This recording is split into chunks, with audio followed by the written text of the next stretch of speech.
Welcome to the Own Your Best Life podcast. I'm May Emson, your host, leadership and mindset coach.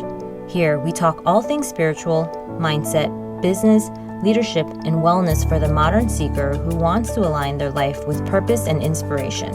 We'll cover career changes, stress management, meditation, energy, intuition, and more. Each episode holds spiritual and practical tools to help you live a life of your wildest dreams without getting burnt out along the way. Ready to live a life on your own terms? This is the Own Your Best Life podcast. Welcome, friends, to episode number 175 of the Own Your Best Life podcast. So we will all have these moments where we feel this sense of peace and this sense of wholeness that is in our lives.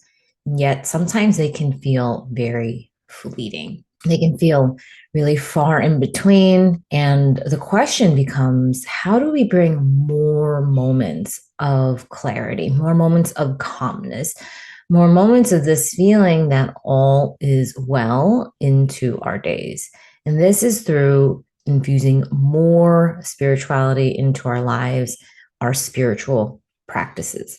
And so today I'm going to show you how I chose my spiritual practices, the evolution, so that you can understand that this is something that grows and shifts with you as you have different needs and as you're in different seasons of your life. And this becomes even more important once people experience it. Sometimes you might not have those moments very often, so you kind of forget that it's even possible. And this is why I do retreats. One of the reasons that retreats become so powerful for my clients is because they end up having these anchored moments of experiencing what it feels like to truly be connected to themselves, connected to nature, connected to something that feels solid, whether it is a sense of something bigger than them or a sense of community, being seen by others, perhaps for the first time in the way they want to be seen, and showing up as if all is well. And then you come back into real life.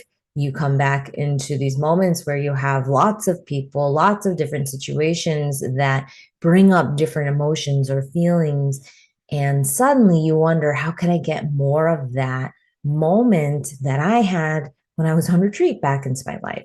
And so the goal isn't to run away and only do retreats. The goal is to actually be able to live our lives with more experiences of clarity, more moments of connection. So these stories that I'm going to share with you will be an example of perhaps times in your life where you could have used a little bit more clarity, connection, peace. And you might have some spiritual practices that you actually love and you found to be really helpful, but you just haven't brought them back to the forefront. So this is my encouragement for you today, to do something for yourself that's actually good for others through your spiritual practices. So let's start about many years ago when spirituality became important to me. It was when life became harder and became more challenging. Often when I interview potential clients to see if they're a good fit, sometimes they'll say, like, spirituality seems like a luxury, like a thing I can get to when I have more time. And I actually find that those who get the most out of life have experienced it in the inverse. When life becomes harder and life becomes more full, that's when spirituality becomes even more necessary. And I'm going to explain to you why. I started meditating when I was young. When I was at the age of 8 is when I began meditating.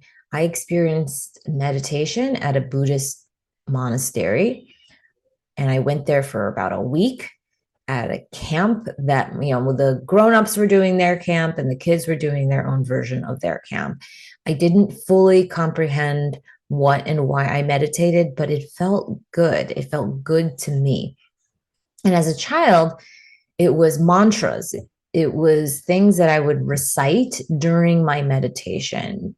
I would wish people well. That was another practice. And I remember having a consistent set of names that were my mom, my dad, my brothers, my grandmother, and even my pet hamster Dottie. And I would wish these people well. And that would be a practice every night before I went to bed. And so as time went on, I fell away from these practices as my life grew busier, right? What most people do. But there were moments that I would try to bring them in during the day.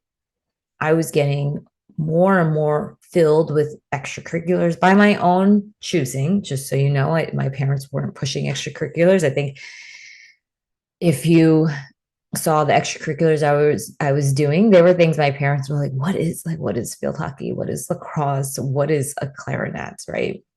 It is not a violin. It is not a piano. And you're not just studying, and that's not the only thing you're doing. So, of my own volition, I was filling up my days, student council, all the things.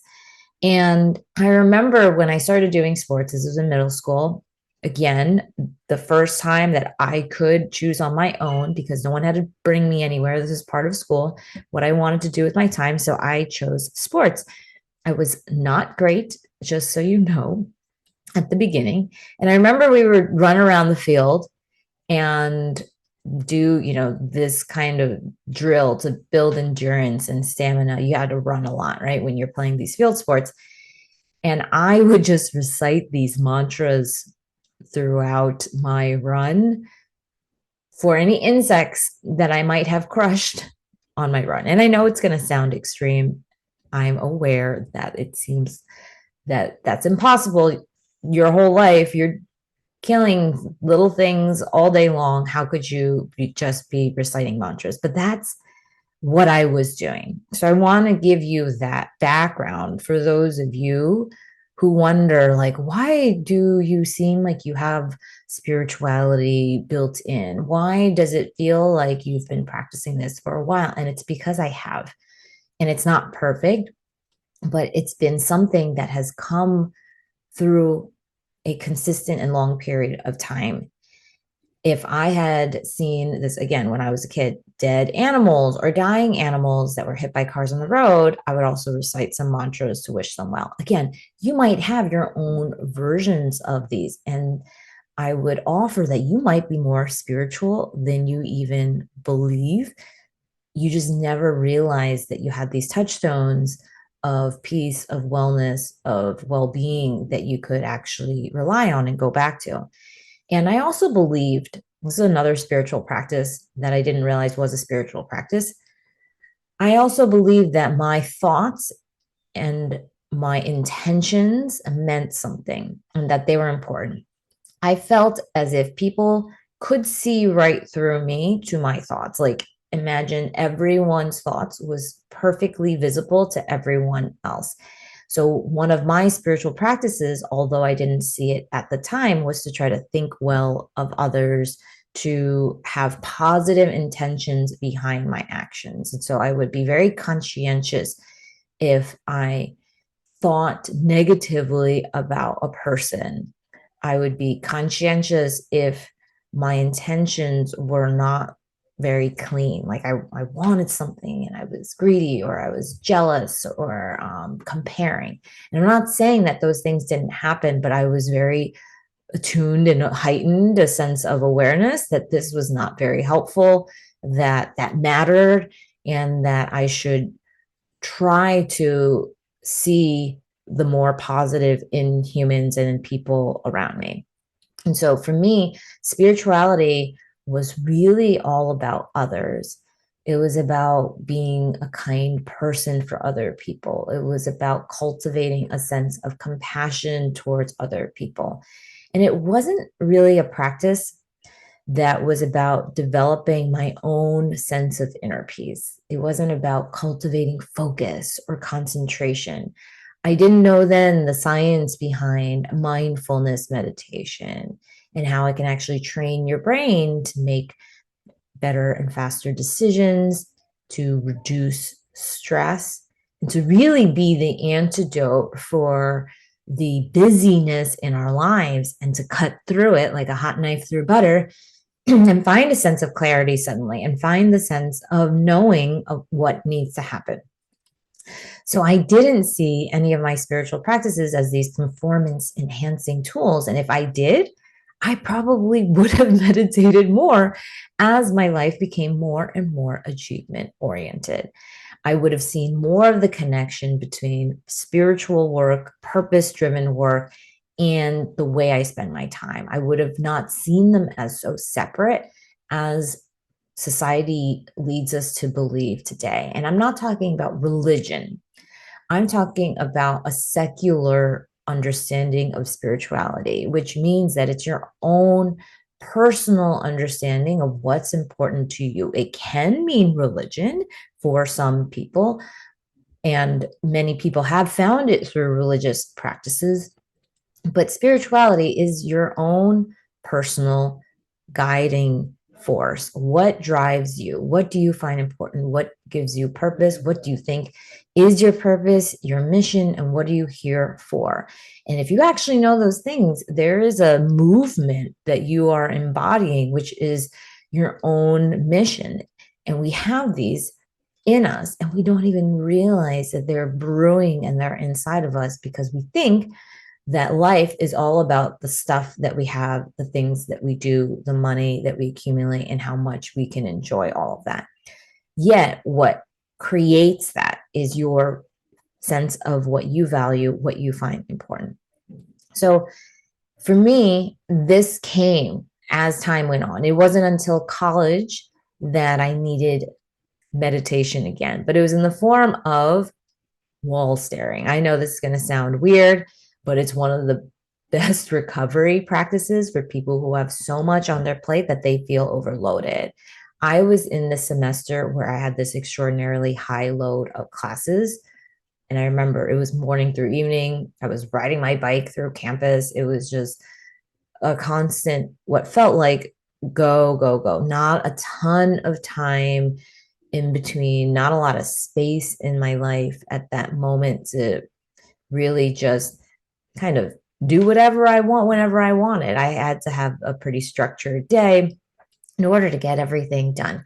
And I remember vividly saying to myself and other people that all I wanted to do was just stare at a wall.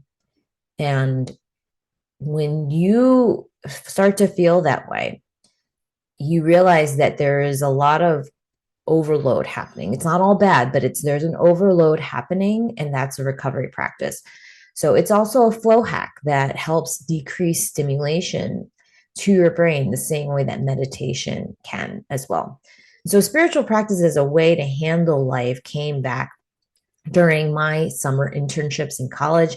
I remember a particular summer when I was working at an investment bank in New York City, and afterwards in the evenings I would go to the gym. I think it was, on 14th Street, and it was my junior year in college, and I would go on the treadmill, and I had an opportunity to listen to music as one does, right, when they're working out, but I remember just not wanting to at all.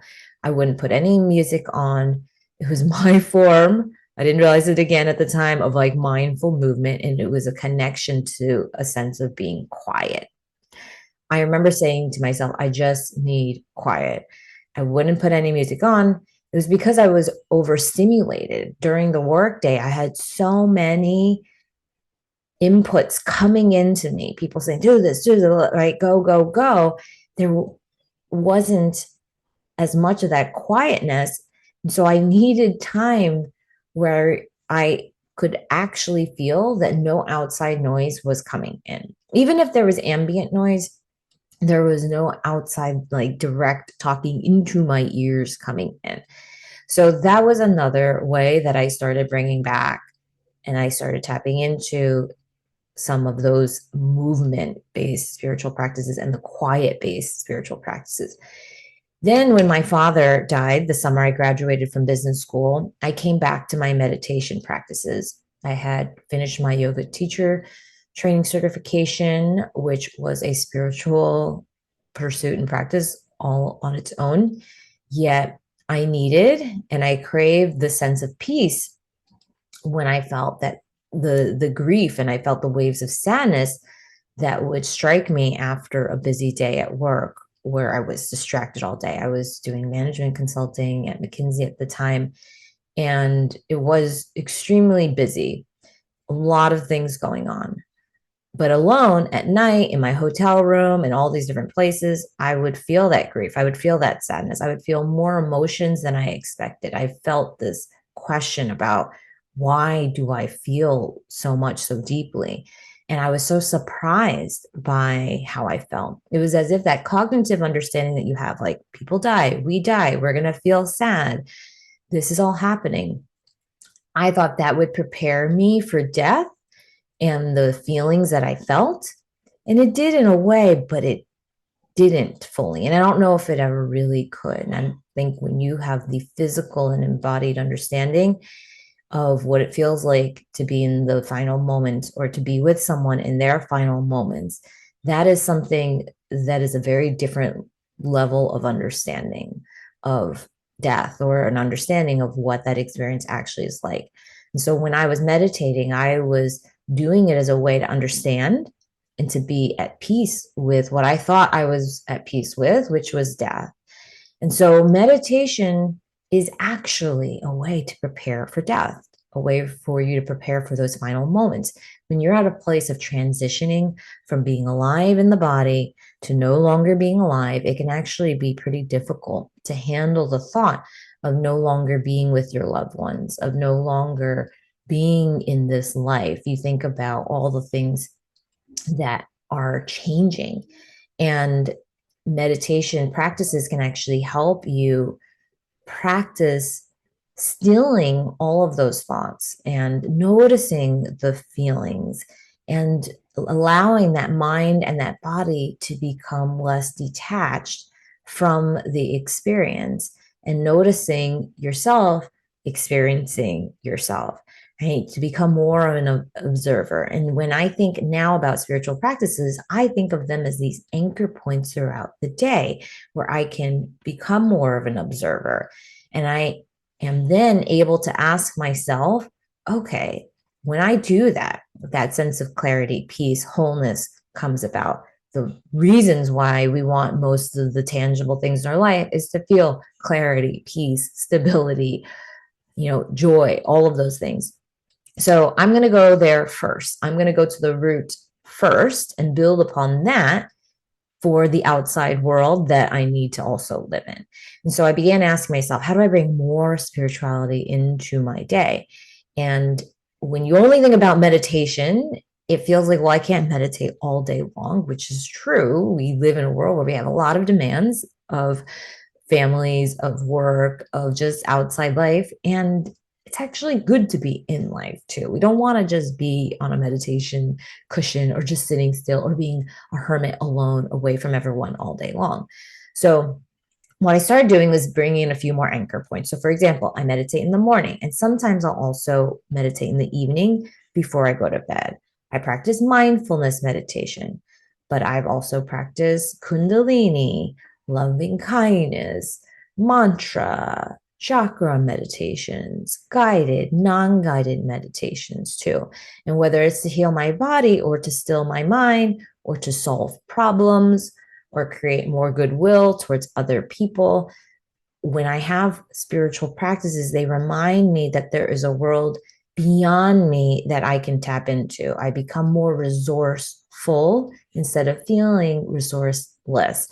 It connects me to others. It connects me to my highest self. It connects me to a more service-based mentality, which is truly where all things reside that you want, is when you actually serve and give value towards others and are more connected instead of less connected to the world around you in a healthy way that allows you to feel yourself. And so what it does is it brings more meaning into my day and into all of these little moments, and it infuses the sense of purpose. And so the more time I spend in those spiritual practices, the more my life improves. And I've seen that dramatically happen. I have so many stories of times when I was so angry at people and I thought those things would never change, or I was so frustrated, or I was so busy, or things were just so hard, or I couldn't do X, Y, and Z. And my spiritual practices over time would actually make those changes and see a pretty dramatic 180 result. And it's the way to actually create almost a set point, like going on a retreat, that I can anchor into about how to feel what I want to feel and to create the reality that I want to experience in this world.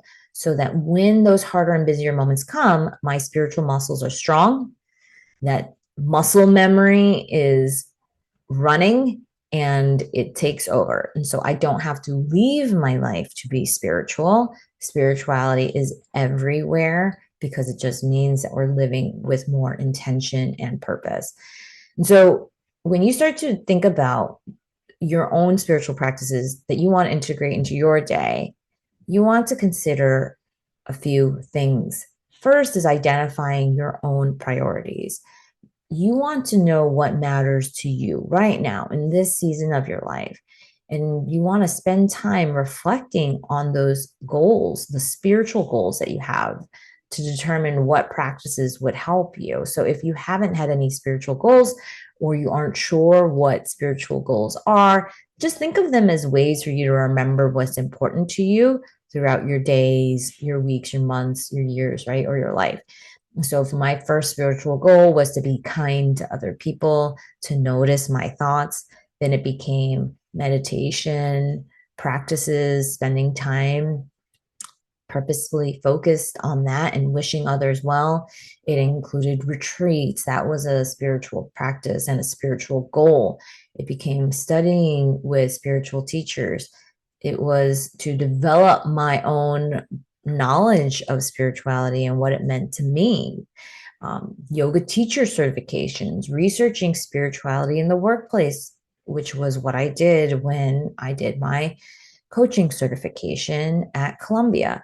And so infusing it into my life and my work even more was my goal. And so if you don't have spiritual practices, I would start with anchoring moments of your day. So for example, morning rituals, midday recharging, evening reflection time. Morning rituals, for example, would be starting your day with some intention. What do you want to feel? How do you want to be? And what do you want to experience today? To really set a positive tone. Another way is to actually think about that midday recharge where you are incorporating breaks for reflection. Maybe you have a moment for gratitude or a quick meditation. You can even go on a quick walk or look at nature. And then in the evening, that reflection time could be a way to end your day with practices that promote relaxation and self awareness. So, if you think about a quick meditation, a breathing exercise, or maybe journaling, can all help you connect yourself with what you want to feel across your life and to release some of that stress, maybe that's built throughout the day, and to remind yourself of what's really important, right? Other people around you that you might have ignored, perhaps yourself, perhaps taking care of your body, perhaps realizing that this too, right now, even as you're figuring out what's next, this is your life. And so it's worth living with a sense of peace, with a sense of knowing that all really is well. And no matter what you choose to do, I would just start with one thing. Start with one thing first and build upon it. You can also consider the alternative, which is this. If you're not spending time on spiritual practices, what are you spending your time doing? And I want you to really reflect on that question. If we're not connecting to what is most important to us in our lives, what are we connecting to? How are we spending our time? So when you start to think about that, you realize, oh, I want spirituality across all my life, because if I'm not connecting to that, I'm connecting to the non-important. I'm connecting to what doesn't matter to me. And therefore, my life looks like that, right? Or pockets of that place where I'm not being as connected start to not look and feel like me. All right. Okay. So, of course, you're going to want to join Spiritual Achiever Coaching Program. We're going to help you infuse more spirituality in your life, more purpose, more meaning, to build your own spiritual practices, to define your own personal understanding of what's important to you, and to help you have more days and moments of connection. And this includes your work, the way you live, the way you relate, your mind, your body as well. And there are modules now you can dive into to help you decide who you want to be, how you want to show up more as you, your highest self across your whole life. And so reach out at www.mayemson.com/contact for more information on how my Spiritual Achiever Coaching Program can help.